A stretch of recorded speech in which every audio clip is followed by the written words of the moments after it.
네, 인공지능 AI가 기존의 산업과 결합하면서 놀라운 모습의 새로운 첨단 산업을 이뤄내고 있습니다. 특히 로봇 산업과 함께 피지컬 AI의 대표 주자, 바로 모빌리티를 꼽을 수가 있을 것 같은데요. 지상은 물론 하늘까지 그 영역을 넓히고 있습니다. AI와 기존의 이동수단, 이 자동차 산업을 포함한 이동산업과 결합한 이 AI 모빌리티 산업. 자, 현재 기술력은 어디까지고 어디까지 발전할 수 있을까요? 송봉섭 아주대 미래모빌리티 공학과 교수, 이호근 대덕대 미래자동차학과 교수 두 분 함께합니다. 안녕하십니까? 안녕하십니까? 안녕하세요. 자, 안녕하십니까? 이호근 교수님. 네네. 모빌리티에 대한 개념 정리부터 해야 될 것 같아요. 언젠가부터 우리 사회에 네네. 아우토라는 네. 자동차라는 말은 이제 사라지고 네. 기아도 모빌리티, 네. 뭐 현대도 모빌리티. 네. 자, 이 모빌리티의 개념 어떻게 정의를 하면 될까요? 기존에 말씀하신 자동차라는 개념은 이동 수단을 말하는데 기계적인 개념이 많이 들어가 있잖아요. 네. 그러니까 모빌리티의 사전적 의미는 유동성, 이동성, 기동성 이걸 폭넓게 아우르거든요. 근데 우리가 이동하면 자꾸 기계만 생각하는데 실제 편리하고 안전하고 빠르게 이동할 수 있는 모든 플랫폼이나 시스템을 통틀어서 모빌리티라고 합니다. 네. 결국 자동차, 드론, 그다음에 PM 같은 퍼스널 모빌리티나 킥보드, 전기차, 네. 수소전기차 모든 이동수단 외에도요. 자율주행 시스템이나 제가 또 여기 오는데 뭐 혹시 택시를 탈 경우에는 호출을 하겠죠. 예. 그 호출 서비스나 아, 소프트웨어도 들어가네요. 소프트웨어까지요. 예, 아. 그다음에 승차 공유, 예. 그다음에 스마트 물류 이런 모든 걸 통틀어 가지고 결국 이동이나 이런 부분들을 용이하고 편하게 해주는 모든 시스템을 통틀어입니다. 그러니까 하드웨어, 소프트웨어를 다 융합한다 이렇게 말씀하시면 됩니다. 드론도 모빌리티가 되겠고요. 그렇죠. 그렇죠. 그 움직이는 그 약간 전기장치 소프트웨어 플랫폼도 모빌리티고 맞습니다. 네네. 하드웨어, 소프트웨어를 예. 다 포함한 개념이다. 네네. 아, 아주 한 번에 정리가 됐습니다. 네. 자, 그런데요, 송봉석 교수님. 저희가 지금 시리즈가 AI 넥서스거든요. 이제 기존의 산업에 AI가 들어온 겁니다. 이 모빌리티도 잘 보면 AI가 뭔가 할 것 같아요. 특히 최근에 끝난 이제 GTC 2025 보면 엔비디아도 자기네들도 모빌리티 뭐 하겠다, 자율주행하겠다. AI가 뭔가 있을 것 같거든요. 이 AI는 모빌리티와 어떻게 결합이 될까요? 네, 모빌리티가 우선은 뭐 여러분들이 다 아시는 것처럼 자율주행 네. 이런 데에서 아마 체감할 수 있게 자율주행이 올 거고요. 네. 더 나아가서 우리가 펄스 마일리지라고 해서 이제 배송을 하는데 자율주행차까지 오는 부분을 로봇으로 이용해서 올 예. 수도 있고 예. 그 다음에 내리고 나서 또 고객들한테 전달하는 게 이제 우리가 라스트 마일이라고 하는데 라스트 마일 배송도 예. 당연히 들어갈 거고 그 다음에 이제 공장에서도 사실은 이런 이제 그 모빌리티의 로봇을 이용을 해서 생산에서도 공장 자체가 굉장히 크기 때문에 아, 그 예. 부품을 이송한다든지 네. 제품을 또 우리가 주차로 오시라고 해서 차를 이렇게 떠가지고 예. 그 배송 트럭까지 갖고 온다든지 그래서 모빌리티의 범주 자체가 다양도해지지만 약간 겹치네요. 로봇과 모빌리티가 약간 그렇죠. 겹치네요. 그래서 모빌리티 자체가 로봇을 이용한 모빌리티까지 확장되고 있다. 예. 물론 그 로봇과 모빌리티 안에는 AI라는 핵심 기술이 들어가서 소프트웨어가 구성이 되는 거다. 이렇게 발전하고 있는 것 같습니다. 네, 우리가 생각해도 자율주행에는 무조건 AI가 있어야 될 것 같다는 그렇습니다. 생각은 듭니다. AI가 잘 보니까 하늘을 나는 그 차 UAM도 네. AI가 있어야 될 것 같은데요. 왜냐면 막 네. 부닥칠 것 같은데요. 예, 맞습니다. 예. 그래서 일단은 AI라고 하면 기존에는 이게 컴퓨터 안에서만 디지털로 소프트웨어를 다루는 것만 생각했거든요. 네. 근데 그런 것들이 어느 정도 숙성되고 성숙해서 이제는 하드웨어와 결합했다는 얘기거든요. 그래서 말씀하신 대로 로보택시는 기본이고 UAM 같은 경우도 기본적으로 예를 들면 UAM이 상용화 됐는데 그걸 수동으로 운전한다라고 하면 모든 사람들이 그 비행면허를 따야 되지 않습니까? 그렇죠. 현실적으로 운전기사가. 불가능하겠죠. 그러니까 예. 기본적으로 UAM은 일단은 무인으로 운행을 한다. 결국 그 많은 우리가 자동차만 보면 2차원 도로에서 도로를 따라가는데도 무수한 사고가 발생하겠죠. 네. 그런데 UAM 같은 경우는 하늘을 이지 않습니까? 물론 높낮이가 있고 3차원 공간이 있고 그 안에도 어떤 도로를 이제 가상의 도로를 건설하겠지만 이런 모든 것들이 눈으로 볼 수 없는 거기 때문에 사람이 직접 운전한다기보다는 AI에 의존할 가능성이 상당히 높고요. 또 송 교수님 말씀하신 것처럼 물류 부분에 있어서의 AI도 중요한데 최근에 피부로 다가온 것이 일단 음식 배달 서비스 이런 것들을 이제는 로봇이 집 앞까지 배달하는 네. 이런 무인 시스템이 이제 상용화될 수 있다는 얘기인데 이런 부분들이 자동차보다 훨씬 복잡합니다. 왜냐하면 일반 판판하게 이렇게 포장된 도로가 아니라 도로를 운행을 하다가 또 인도로도 올라가야 되고 또 언덕도 마당도 올라가야죠. 언덕도 올라가야 네. 되고 이렇기 때문에 로봇 개념이 접목된다라는 것은 기존의 바퀴가 달린 모빌리티하고는 좀 차원이 다르거든요. 네. 그렇기 때문에 일반적으로 AI다 로봇이다 생각하면 사람 모양의 영화에 나오는 것처럼 걸어다니는 로봇을 생각하시는데 방금 얘기한 것처럼 모든 분야에서 인공지능이 적용된 것을 AI라고 이야기할 수 있습니다. 자, 이게 또 융합의 융합이네요. 로봇이 또 모빌리티까지 또 합쳐서 저희가 이제 시리즈상으로는 AI 로봇, AI 모빌리티를 나눴지만은 또 앞으로 두 개가 또 합쳐질 것 같고 뭐 하나하나 저희가 카테고리로 보겠지만은 드론도 보니까 이제 사람이 이렇게 조종하는 게 아니라 그것도 AI죠, 그냥 이제는. 그렇습니다. 예, 조종해가지고 어떻게 되겠습니까? 그래서 이제 그 지금 이미 뭐 드론 같은 것도 이제 그 조작기를 이용을 해가지고 예. 띄우면은 알아서 다 움직이기도 그러니까요. 하고 사실은 그 기술의 진수를 보시면은 사실 불행한 얘기지만 이제 전쟁 같은 걸 하면은 사실은 네. 다 무인기로 다 하고 있지 않습니까? 네. 그래서 실질적으로 내가 위치를 파악하고 뭐 객체를 파악하고 위치를 파악하고 그다음에 자동으로 좀 제어를 한다든지 이런 것들이 다 순수하게 인공지능 기술만 이용하는 건 아니지만 네. 인공지능 기술들이 접목돼서 우리가 생각할 수 있는 것보다 훨씬 더 고도화되고 있다. 이게 지금 현재 기술이다라고 보시면 되겠습니다. 맞습니다. 저희가 드론 얘기는 또 좀 이따가 할 텐데 한 3, 4년 전만 해도 드론 학원이 있어가지고 막 그 드론 조작하고 막 그런 것도 배우고 막 그랬는데 이제 그 두뇌도 다 AI가 바뀌고 있다라고 합니다.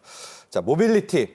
조금 더 저희가 구체적으로 가기 위해서 편의상 분야를 좀 나눴습니다. 역시 자동차부터 시작을 해야 될 것 같아요. 이제 자동차가 아니라 모빌리티라고 말하지만 그래도 우리 시청자분들이나 많은 국민들이 이제 자동차 개념이 있거든요. 자동차는 일단 기본적으로 전기차로 바뀌어야 뭐가 될 거 아니겠습니까? 그렇죠? 네. 예. 거기서 시작해 볼까요? 전기차에. 예. 그래서 지금 이제 그 우리가 기존에 이제 내연기관에 있다가 사실은 이제 그 우리가 환경적인 이슈 때문에 지금 이제 전기차라든지 수소차라든지 이제 친환경 차량이 갔는데. 이제 시작이 네. 되고 있고 그다음에 사실은 이제 지금 현재 약간 뭐 전기차 캐즘 뭐 이런 얘기를 해서 수요가 이제 폭발적으로 증가하지 않고 있어서 네. 사실 좀 국가적으로도 배터리 회사부터 지금 조금 힘들어하고 그런 있죠. 힘들어하고 네. 있는 상태이긴 한데요. 그래서 이제 그 이후에 이제 새롭게 이제 저희가 이제 뭐 자율주행이라든지 이러한 기술들이 들어오고 이런 것들이 소프트웨어 중심이다라고 해서 네. 소프트웨어 디파인 비클 뭐 이런 컨셉으로 좀 진화를 하고 있습니다. 저게 SDV라는 거죠? 맞습니다. 예. 그래서 그 SDV라는 개념이 사실은 포괄적인 개념이어서 사실 이제 생각하는 사람들마다 굉장히 좀 다양한 정의가 있을 수 있을 텐데 근데 어떻게 좀 생각을 해보면은 저희가 SDV 개념의 전에는 우리가 좀 ECU라고 하는데 뭐 쉽게 얘기하면 컴퓨터 프로세서와 같은 것들이 자동차의 기존에 한 70개에서 80개가 좀 들어가 있습니다. 그래서 네. 굉장히 그 개발을 하는데 굉장히 한 보통 신차를 개발한다 그러면은 한 4년 정도의 주기로 개발을 해서 검증을 하는 기간을 거칩니다. 그런데 이제 점점 뭐 우리가 알고 있는 뭐 테슬라라든지 중국 기업들이 이제 자율주행에 대한 기능을 탑재하면서 상당히 빠른 사이클로 기능을 업데이트하고 안정화하고 있거든요. 그래서 네. 어떻게 보면 이 기존의 자동차 회사가 개발하던 프로세서가 성공적이었는데 기존의 이런 개발의 패러다임 갖고 새로 나오는 자동차를 대응하기가 어렵지 않느냐. 그래서 새로운 컨셉으로 자동차를 개발해야 되지 않느냐. 이런 어떤 좀 철학적인 의미를 소프트웨어의 시차. 예. 철학적인 의미도 담고 있는 게 이제 SDV다라고 보시면 될 것 같습니다. 자, 그러니까요. 우리 이 교수님, 우리가 처음에 전기차 얘기할 때는 이제 송 교수님도 이야기해 주시면은 야, 환경을 보호해야 돼. 네. 이렇게 전기차로 바꿨는데 AI가 딱 등장하고 보니까 마치 이게 누가 각본이라도 짠 듯이 예. 전기차가 되니까 AI가 들어온 거 아닙니까? 네네. 그러니까 소프트웨어가 예. 되는 거고요. 예. 그러니까 이게 타이밍이 좀 애매한데요. 예. 정확히 말씀드리면 저도 이제 반자율주행 기능이 있는 차를 이제 가지고 있습니다. 근데 실제 AI나 인공지능이나 자율주행이 반드시 전기차만 되는 건 아니에요. 내연기관도 가능하죠. 예. 다만 근데 제가 그 다른 종류의 차들을 운행을 해보면 내연기관 차 같은 경우는 일단 쉽게 말씀드리면 약간의 딜레이가 있거든요. 가속 페달을 밟아도 엔진이 구동해서 동력을 전달해주는 타이밍이나 여러 가지 이런 부분들이 실제 전기적으로 100% 움직이는 전기차보다는 다소 운전자들이 느끼기에는 편안함이 좀 감소되는 경향이 있습니다. 네. 그리고 여러 가지 시스템을 통합적으로 운영하기에는 당연히 전기차가 훨씬 유리하고요. 네. 그러다 보니까 전기차가 AI하고 결합돼서 새로운 시대를 연다 이렇게 보는 거고요.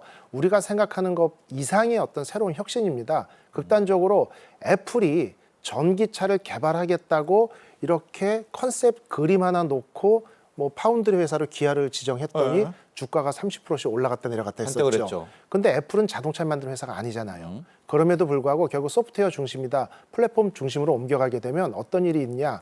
완벽한 자율주행 시스템이 되면요, 운행 중에 차 안에서 사람들이 할 일이 없어지겠죠. 그러면 차 안에서 무슨 일을 하느냐? 영화를 다운받고 음악을 다운받아 보고 제가 집에 가는 동안에 생수 떨어진 거 쇼핑하겠죠. 네. 이런 모든 플랫폼에서 생길 수 있는 어떤 수익이나 이런 부분들이 자동차 판매 수익보다 훨씬 높을 수 있는데 현대자동차가 저에 대해서 알고 있는 정보는 직업, 연봉이나 수입 정도, 그다음에 차가 몇 대 있고 교체 시기가 언제쯤 도래한다 이 정도 정보거든요. 네. 근데 삼성전자나 애플 같은 경우는요, 제가 어떤 음악을 좋아하고 어떤 영화를 좋아하고 어떤 취향이 있고 주로 물건을 어떤 걸 구매하고 이런 취향을 모두 알고 있습니다. 이미? 예, 그렇다고 하면 한 2040년쯤에 저는 가끔 상상을 해봐요. 완벽한 엔트리 모델의 자율주행 자동차, 소형차가 나왔을 때 자동차 회사가 아닌 소프트웨어 회사에서 10년 동안 이용 조건으로 이 차를 무료로 주겠다. 대신 10년 동안은 차를 운행하는 동안에 모든 음악이나 영화나 주문이나 이런 것들을 우리 플랫폼을 이용해 달라. 이런 조건의 무상 공급 차량이 저는 분명히 생길 수 있다라고 보거든요. 데이터 내놔라. 그렇죠. 예. 그런 부분들이 결국은 나중에 이게 블루오션이 되는 거기 때문에 자동차 회사들이 많이 긴장하고 있는 이유입니다. 네. 저 단어 지금 SDV 저희 계속 나오고 있죠. 이제 소프트웨어가 define 한답니다.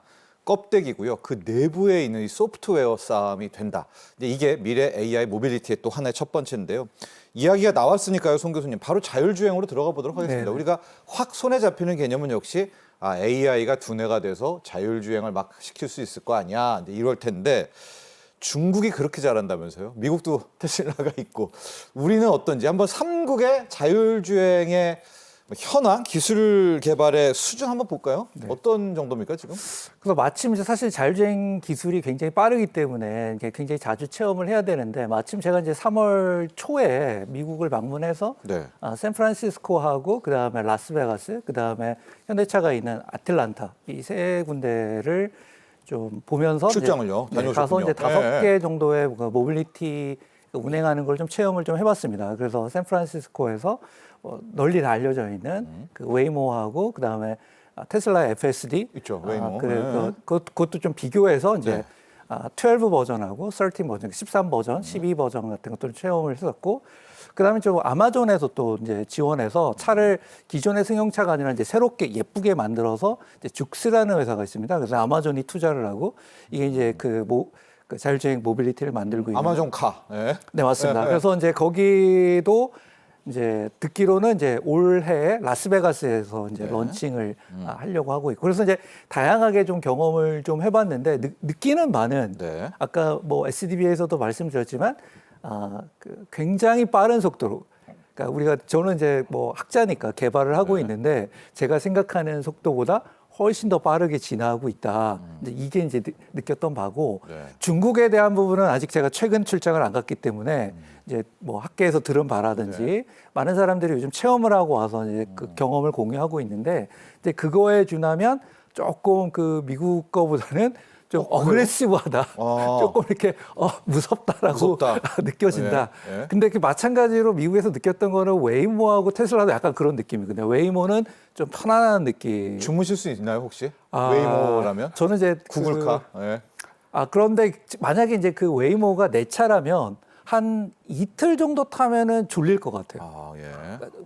저는 이제 그런 느낌을 들었고, 엄청나네요. 예. 테슬라는 조금 이제 하면서 약간 약간 눈은 떠야 된다. 네. 무례함을 느낄 수 있는. 예. 이제 그런데 이제 중국의 자율주행 차는 테슬라보다 좀 더 무례하다. 좀 더 조금 리스키하다. 더 리스키하다. 예. 뭐 이런 느낌을 받는다고 얘기를 들어서, 그렇지만 특히 이제 미국 같은 데서 저가 테스트를 못한 부분은 이제 깊게 이제 주차라든지 지하 2층, 3층 막 주차장 내려가서 이제 주차하는 거 같은 것들은 미국은 이제 워낙 넓기 때문에 네. 그냥 밖에 도로에서 주차를 하는데 중국 같은 경우에는 이제 테스트를 해보면 이제 지하 3층, 4층까지 내려가서 우리는 어때요? 우리는 미 중에 비해서.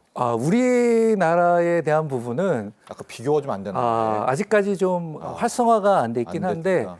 네. 시범은행으로는 이제 활발하게 하고 있지만 많은 사람들이 생각하는 거는 기술적 격차가 조금 존재하는 상황이다. 레벨 이렇게 3는 되나요? 우리 진짜 솔직하게 우리가? 레벨 3에 준하는 차량이 사실은 우리나라에서 작년에 상용화를 하려고 예. 했는데 이제 예. 좀 지연이 됐고요. 그게 테슬라가 쓰는 이름인데 내비게이트 온 오토파일럿. 그래서 이제 그 NOA라고 하는데 그 NOA가 곧 올해 말 내년도에 상용화가 될 거다. 그래서 레벨 3 정도에 되는 차량은 곧 소개가 될 예정이다 예정이다. 정도로 그렇습니다. 기대하시면 좋을 것 같습니다. 예. 자, 이용 교수님 저 표가 나오는데요. 우리가 지금 레벨 3 이야기를 하고 있잖아요. 송 교수님도 네네. 얘기했지만. 예. 근데 이미 미국과 중국은 4를 다 지금 제압을 하고 네. 5로 간다. 네. 4에서 5로 가는 저 정도가 어느 정도 수준인지 좀 궁금하고요. 정말 네. 5를 뭐 향후 2030년 내에 갈 수 있을지. 뭐 미국과 네네. 중국 얘기입니다. 네네. 전망 한번 해주시죠. 일단 기술적으로는 송 교수님 말씀대로 그 레벨 5까지 가는 데는 전혀 걸림돌이 없다고 보여집니다. 왜냐하면은 물론 리스크는 있고 약간의 오류는 있을 수 있습니다만 보통 사고가 발생할 때 휴먼 에러, 사람의 실수로 발생하는 비율이 95% 정도 되고요. 기계적인 에러가 5% 내외거든요. 그렇다고 하기 때문에 뭐 한두 건의 실수나 오류는 있을지언정 분명히 기술적으로 5단계까지 가는 데 문제가 없는데 네. 저는 좀 다른 말씀을 드릴게요. 예. 5단계를 과연 우리 사회가 받아들일 마음의 준비가 돼 있냐. 무슨 얘기냐면 인류 보편적 가치관의 통일이 안 된 게 자율주행 개발의 가장 큰 걸림돌이라는 이야기가 있습니다. 좀 극단적으로 표현을 해보면 횡단보도가 있는데 차가 자기 진단을 통해 가지고 브레이크가 고장 났습니다. 근데 횡단보도에 아이들이 20명이 건너고 있고 왼쪽은 절벽이다. 미국에서 설문조사를 했거든요.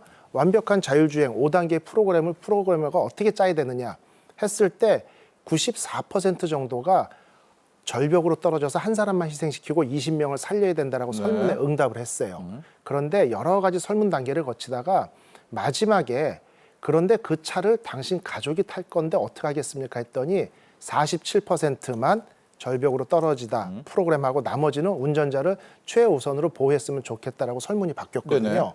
또 극단적으로 인디아에서 차가 고장이 났는데 사람하고 소하고 있으면 어느 걸 치워야 될까요?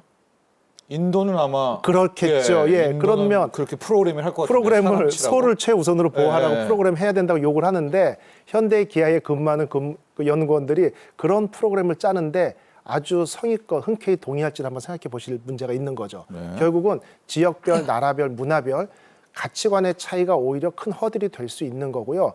기술적으로는 어떤 스페셜한 어떤 스마트 시티나 특별한 도로나 이런 구간에서는 완전한 자율주행에 대해서는 거의 기술적으로 문제가 없다. 이렇게 전문가들은 평가하고 있습니다.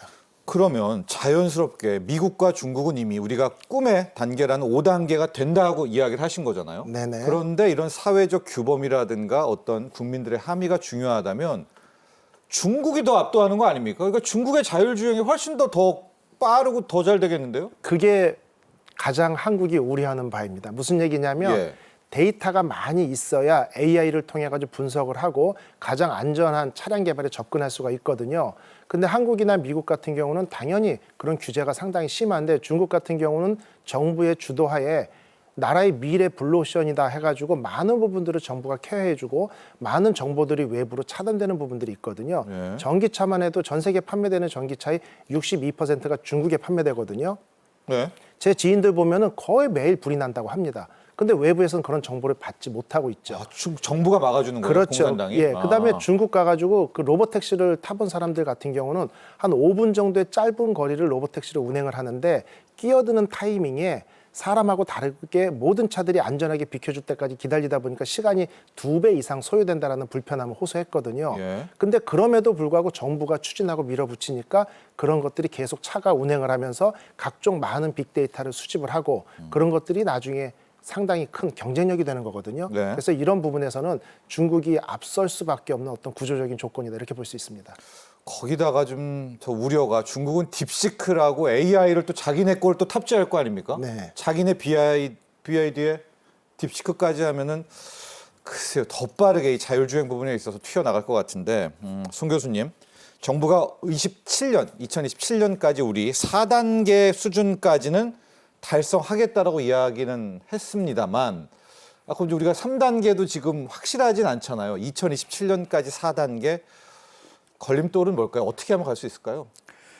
그러니까 저는 개인적으로는 뭐 4단계에 대해서 실증을 굉장히 잘 준비하고 있고 해서 네, 네. 실증을 보여주는 거는 가능할 수는 있을 것 같은데 근데 저희가 좀 실증은 예. 근데 저희가 좀 생각을 해봐야 되는 것은 자율주행이 지금 이제 중국이나 미국의 사례를 보면 굉장히 다각화되고 있거든요. 그러니까 다각화라는 거는 2단계에도 2단계 플러스가 나오고 3단계에도 3단계 플러스가 나오고 4단계도 그렇게 나와야 되는 건데, 그러니까 예를 들면은 그럼 테슬라는 명칭은 FSD, 우리가 소위 뭐 3단계, 4단계라고 부르지만 테슬라는 그 자체를 2단계 자율주행이라고 부르고, 그러면 자율주행 하다가 약간 안 되는 부분이 당연히 나올 수가 있을 텐데, 예. 그러면 그거는 운전자가 책임을 져야 됩니다. 예. 그러면은 테슬라는 어떤 이득을 보이냐면 전 세계 주행을 하면서 모든 정보를 획득할 수 있는 거죠. 그러면 그 다음에 우리가 2단계에서 4단계로 점프를 만약에 예. 한다 그러면 결국은 2단계 때 많은 데이터를 획득하고 있는 기업이 더 빨리 4단계에 진입할 수 있겠죠. 예. 그렇게 본다 보면은 그러면 상용화 관점으로 또는 사업화 관점으로 누가 더 빨리 성공할 거느냐.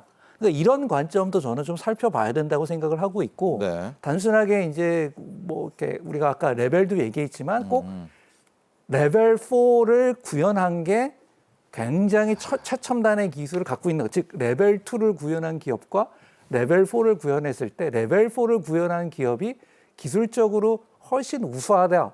이렇게 좀 단순하게 판단하는 건 좀 지양을 해야 될 것 같습니다. 예. 그래서 우리가 어떻게 보면은 지금 예. 현재는 다각화되고 상용화하는 거. 상용화 예. 관점에서 예. 글로벌하게 굉장히 빠르게 그 상용화를 시켜야 되니까 우리가 스케일러빌리티라고 하는데 네. 어떻게 하면은 배포 그 네. 확산을 빨리 시킬 거냐 이러한 어떤 전략도 굉장히 중요한 시점입니다. 그런 관점에서 중국이 펼치고 있는 전략과 이런 것들이 상당히 과감하기 때문에 네. 그래서 이제 저희가 굉장히 우려하고 네. 좀 걱정하는 부분이라고 말씀드리겠습니다. 자, 좋은 지적을 해주셨습니다. 우리가 기술적으로 2단계 할 수 있어. 뭐 3단계 가, 4단계 가 이런 실증보다 진짜 이거 상용화해가지고 비즈니스를 하는 게 이게 훨씬 더 중요하다는 또 이 말씀해 주셨는데 이호경 교수님 이거 정말 상용화를 하려면요 서비스화를 하려면 우리나라 입장은 좀 앞서 지적해 주셨지만 갈 길이 훨씬 더 험할 것 같거든요. 뭐 네네. 정보라든가 이 규제라든가 사고 후 처리라든가 근데 자율주행을 다 가면 우리만 못 가면 또 안 되잖아요. 이거 어떻게 그렇죠. 뚫을까요? 이게 가장 큰 이제 두려움인데요. 방금 말씀하신 것처럼 상용화도 중요한데 교수님 스케일업 말씀하셨잖아요. 스케일업. 그게 양산하고는 또 다른 겁니다. 우리가 상용화가 됐다 하고 양산 시스템으로 갔다는 건 또 다른 개념이고요. 또 여기에 중요한 규모의 경제라는 게 있습니다. 예를 들면 자동차 하나를 놓고 보면요. 우리가 보통 수소전기차 최근에 많이 판매되고 있지만 그 연간 5,000대 10,000대 수준이거든요. 네. 이럴 때 차량 생산 원가가 1억이 넘어요. 현대기아가 그 차를 팔아서 3천만 원 손해보고 있는 거거든요. 근데 보통 이게 5만 대 규모로 가면 생산 원가가 30%가 떨어지고요. 10만 대까지 가면 다시 그 70%에서 30%가 떨어지기 때문에 연간 10만 대 이상의 생산 규모를 가져가야만 차량의 생산 원가가 50% 미만으로 갈 수 있거든요. 그런데 어떤 제품의 경쟁력이라는 것은요, 각 4가지 지표로 표현을 합니다. 자원, 시장 규모, 기술력과 규제 4가지로 표현되는데 네. 우리나라는 자원이나 시장 규모가 뭐 옆에 있는 중국과 비교했을 때 상당히 작을 수밖에 없겠죠. 인구 대비수로 봐도 시장 규모는 약 한 25에서 27분의 1밖에 안 되고요. 우리나라 타이어 회사 3개 있죠. 중국은 200개가 있습니다. 네. 그 정도로 차이가 크고 뭐 기술력은 열심히 노력하고 정말 밤을 새서 어느 정도 극복해 놨는데 마지막에 규제가 문제인 거죠. 그런 기술력을 검증하고 상용화하기 위해서는 각종 규제가 기업하기 좋은 조건으로 좀 풀려 있어야 되는데 로보택시가 여태껏 얘기했지 않습니까? 우리나라에서도 로보택시가 강남에서 심야 시간대 운행을 합니다. 네. 운행을 하는데 가장 큰 문제는 어린이 보호구역이나 노인 보호구역 같이 시속 30km 주행할 수 있는 저속 구간에서는 사람이 운전하도록 되어 있어요. 그러다 보니까 로보택시에 운전 보조자가 탑승을 해서 자율주행으로 운전을 하다가 어린이 보호구역 서울 시내 좀 많습니까? 거기선 다시 사람이 운전을 하고 그 다음에 벗어나면 다시 로봇이 운전하고 결국 이런 부분들이 중간중간 발생할 수 있는 여러 가지 언서턴티나 에러나 이런 것을 정확히 집어내지 못한다는 얘기죠. 물론 어린이 보호구역 중요한 포인트가 될 수 있고 당연히 지켜야 될 사회적인 약속인데 제 생각에 조금 전에 제가 로봇택시가 서울 시내에서 심야 시간대에 운행한다고 말씀드렸죠. 10시에서 5시. 그 시간대에 저는 그 초등학교 앞에 어린이들이 횡단보도를 건널 것 같지 않거든요. 그럼 이런 부분들 좀 탄력적으로 운영을 해서 그런 규제다. 시간대의 규제를 좀 더 실제 적용하기 편하고 기업이 획기적인 어떤 이런 블루오션을 개척하기 좋은 여건으로 좀 선도적으로 개선해야 되지 않을까 이렇게 보고 있습니다. 자, 이렇게 우리가 앞선 모빌리티 중에서 자율주행을 먼저 봤습니다. 그러나 이 이상이거든요. 가령 드론이라도요. 또 모빌리티 쪽에서도 하늘을 나는 차도 있죠. 좀 더 많은 부분의 모빌리티의 분야들이 있습니다. 자, 영상 보시고 난 뒤 이 다음 분야들 하나씩 체크해 보도록 하겠습니다.